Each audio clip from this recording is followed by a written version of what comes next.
Good morning, good afternoon, good evening across the country, around the world. Welcome back to Planet Coaster and Park Buena Vista, the Disneyland that never was. At least that's what I'm calling it. We can see here a nice aerial shot of the kind of Main Street area, and up to the left, the kind of fairgrounds. I think I started the game and just kind of let it sit there for a bit, and now we got the time going, and it's going to cycle through the day-night cycle. I think it was at this time I was pulling up the map on my iPad and looking at the concept art for what this park was supposed to look like to kind of get an idea for the structure of the rest of the park, and especially the part we're going to work on next, which is on the map. It's listed as a gravity-fed Canal Boats, which to me, I see that and I kind of think like what we have now as the storybook Canal Boats in Fantasyland and Disneyland.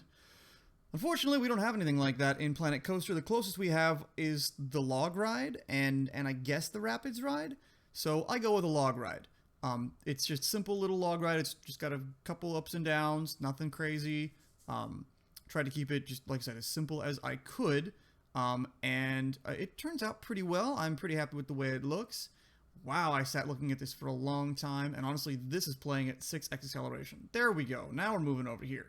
So yeah, I left this big hole here because I knew I was going to put at least a hill here or something.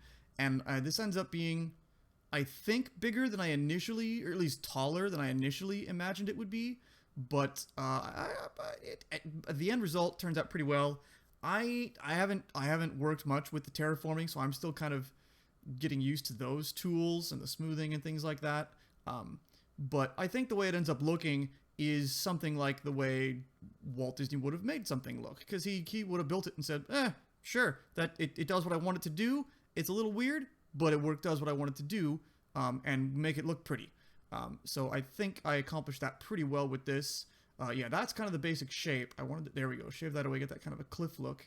I might go back and move the cars a little bit more at some point in the future, just kind of smooth things out. But right now, it's where the car paths go is just fine. And this was my first time building anything with the log ride. And unfortunately, the up ramp, the lift there, is only at that one slope. That's the only choice you get. So I was kind of like, wait, but what do I do? So yeah, started off. Yeah, that's as high as it goes, I think. And then we curve it around. And yeah, the station ends up moving, but it just goes up there, has a nice little turn, and you can set it to do there it is, the drop like that, or you could just slope it down and do like a nice gentle drop. And because this is supposed to be like a, simple gravity-fed canal boat ride, I said, no, let's do a simple drop instead of big crazy drop that has a little boop boop boop, the up and down lifty thing at the top there. And then we do this one little kind of helix thing, and I did auto tunnel, but the auto tunnel did not tunnel very much. I have to go back through later. I've gone back through later and expanded out those tunnels because they weren't very good. You would have chopped your head on the ride on the cave ceiling there. So here's just a quick little dry run of the log flume. Runs pretty well. Yeah, here we level out a bit. And I smooth that ground up beneath that a little bit later. It's like I said, fairly straightforward. It's just a bunch of left turns, one last little lift hill here, and then we go into another little helix here because I thought it would be neat to have it pass right underneath itself and be visible. And yeah, here's where we do yes, do this. Yeah, move the station in and badoop, and that's it. That's the path. It was pretty straightforward once I figured out how to use it. It's just like any other ride building controls, the track ride controls. Just the lift hill was a little screwy because it's only that one slope, which was a pity. I would have preferred a more gradual slope, but you get what you get. Yeah, it turns out pretty nice. It functions well. Here we go. Yeah, I gotta, whoa, come on. There we go. I gotta push out the cave walls just a smidgen here. Otherwise, like I said, it would have been a literal head chopper part. And I might extend that cave roofing a little further, like maybe. Thoughts for later. I tried to make a little ridge there on the side. It didn't quite work. There we go. Fill this up so that the ride kind of sits along the ground instead of way up on supports, because I think that looks kind of... In a theme park, it's supposed to be well designed and well built. I think that looks a little tacky. If you're at, like, you know, a little amusement park, like in Riverside, California, they have Castle Park Amusement Park. There's a log ride that it's flat ground everywhere, but it just goes up, makes a U-turn, and does a drop. And it just looks like something that's made for, you know, a carnival, a simple amusement park. It's not theme park. So this, I try to get the ground to follow stuff as much as possible. And it ended up working out pretty well. Here we do the queue, and I put the queue entrances on the far side of the station there, and then I had the trouble of, wait, I have to go around the ride, the Log Flume itself, and the cars. Oh, fun times. Oh, happy day. But I dug that little trench out, got it to go around, and then here I was kind of, oh, yeah, there we go. And then we flatten this out, and it works out. Boop, there you go, just like that. And it actually ends up being a good-sized queue toward the end of the episode. That queue gets pretty busy. This one was actually more of a headache because I was it was quite a pickle, and I figured, okay, let's make a cave entrance over here. That'll be the exit, so we can flush this out and then tunnel up, tunnel down, tunnel up, tunnel down. And I kept trying to go down there, come in here, and go up, trying to get them to meet each other, and it was a bit of a struggle. They didn't line up. They were, you know, opposing different vectors. But here we got outside, so we could see, where did that go? Oh, too high. Okay.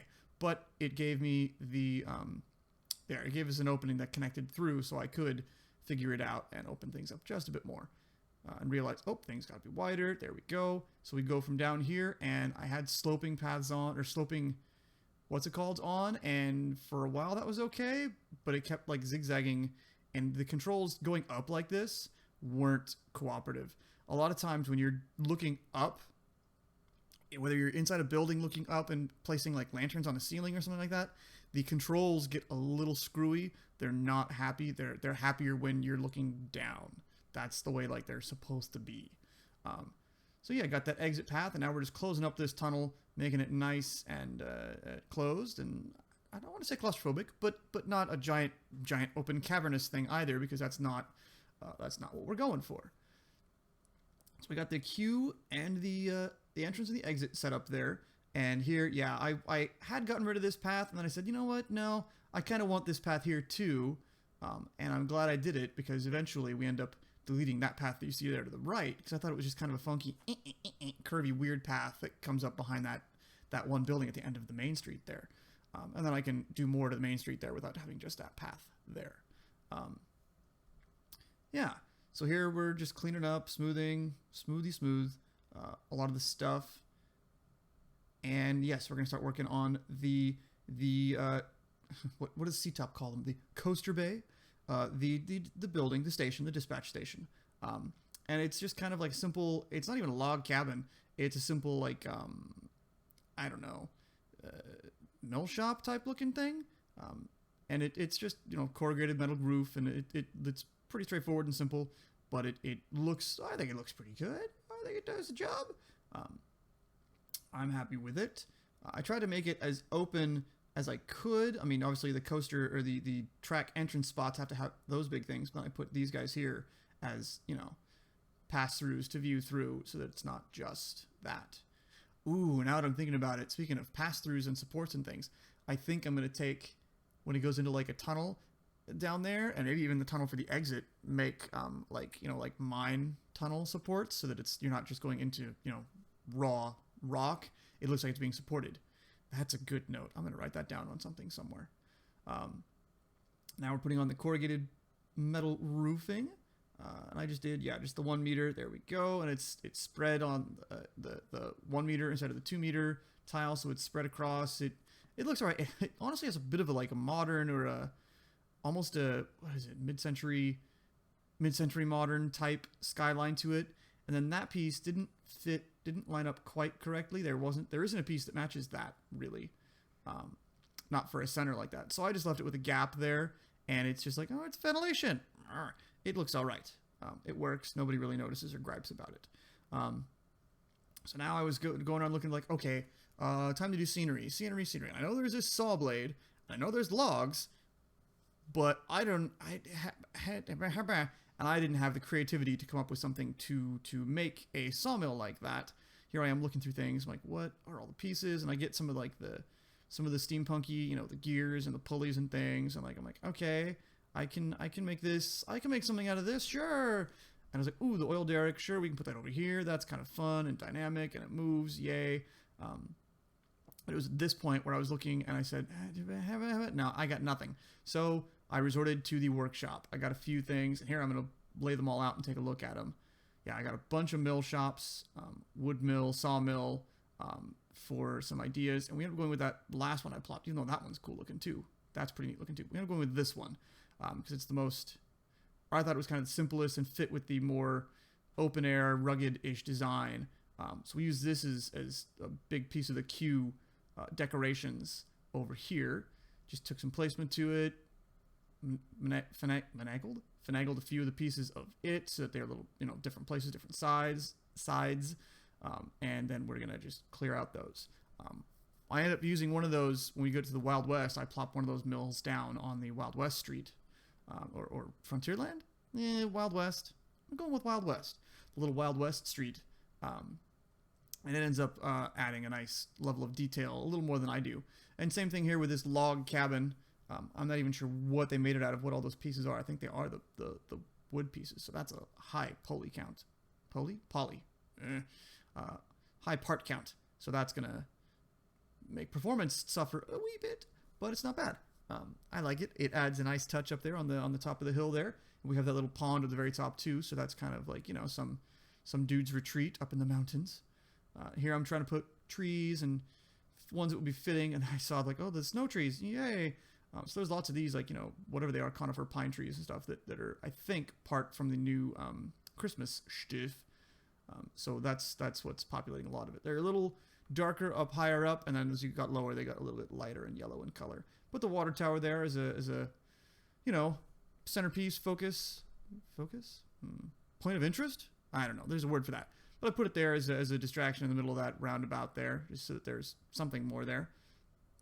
Yeah, and I like this log cabin with the fireplace. I thought it'd be a good little addition down here. So I placed that, and then we just fleshed the land out around it too. Kind of homesteader.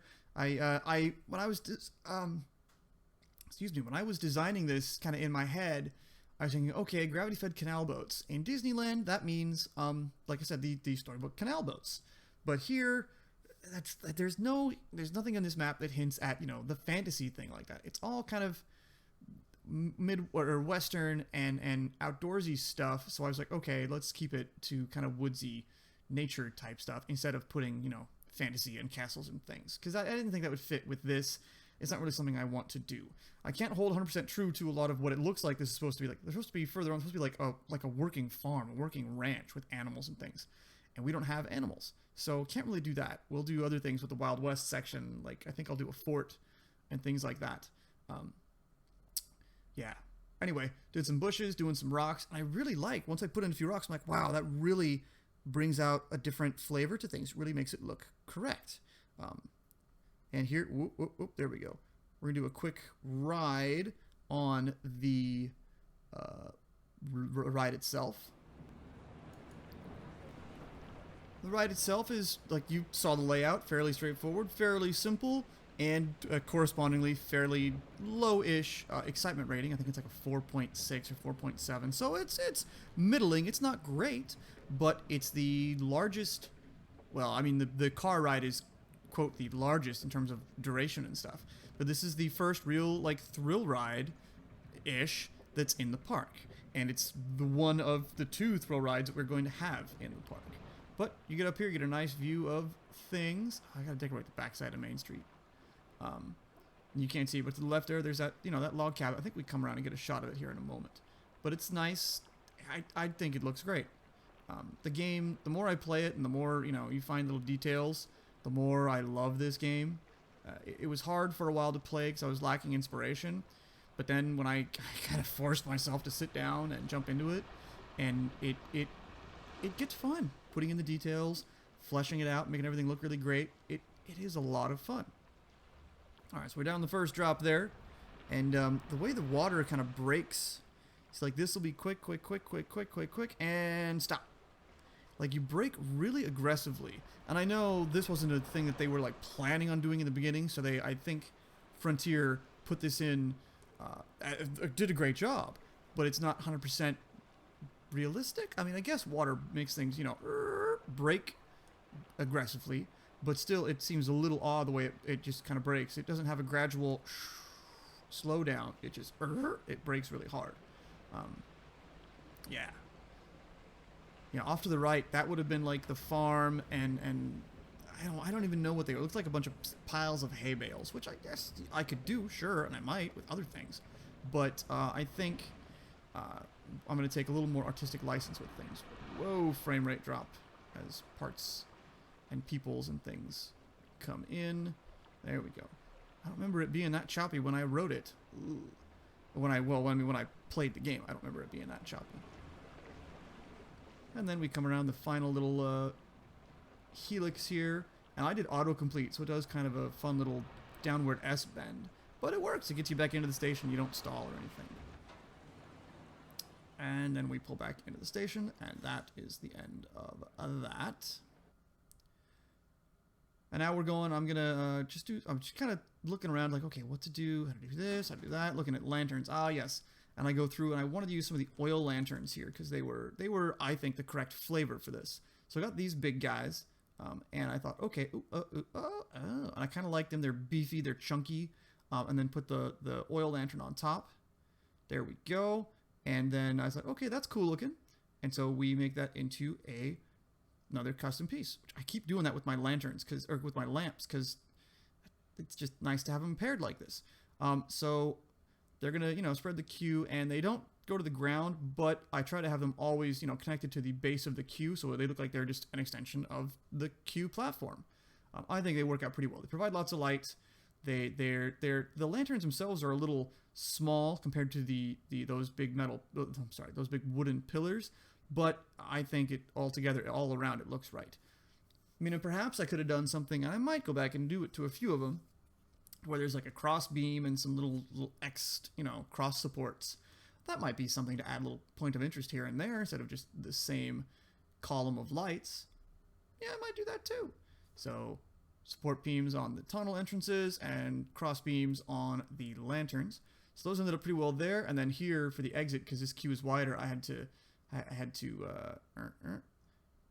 tweak it out, and I couldn't select both at the same time. I had to select one and the other. But it worked out. And then select, rotate, and like I said, select, and custom scenery again, version 2, yay. And then I used these to fill in this tunnel so that it wasn't like pitch black going through this tunnel here. Yeah, and this is the part where I think some other supports, like, you know, mine tunnel type supports, wouldn't go amiss. I don't want to get too heavily into like a mining theme here, because that's going to be kind of the theme for the obviously the wild mine coaster that's going to be across in the water. So that's about it for working on this thing. Oh no, that's right. I put some lights in here just to light up this, because otherwise it was really, really dark. And I go with the simple the storm lantern, because it hangs on the wall nicely and it provides lots of light, and it's kind of a natural yellow. So I figured that was kind of fitting for this place as well. Puts one of the entrances there. Good. Yeah, and it lights up the outside fairly well. So now I was just going through, looking around like, okay, what needs work? What should I do? Can I add lights there? No. And I thought, okay, this hill over here looks kind of funny. So I decided to extend it and make that, you know, the car ride go through a little tunnel there. And I think it makes the hill kind of flow a little better, a little differently. It doesn't look like it's just a giant thing sticking up. And then smoothy smooth. Yeah. And then we tree up that hill, I think, a bit too. And I was looking at this path here, and I'm like, thinking. Daylight. Yeah, let's get rid of this, because it's just kind of a funky angle there. And then we fix all of this stuff here. Hello, there we go. Good. And then we are going to... I curve this a little better. Yeah, that's better. I can still work on that a little more to get it a little bit sweeter. And I might, but not right now. And so here we are with some cinematic shots. Thanks for watching. Thanks for hanging out. If you like it, subscribe, tell your friends, tell your neighbors, pass the word. I will catch you later.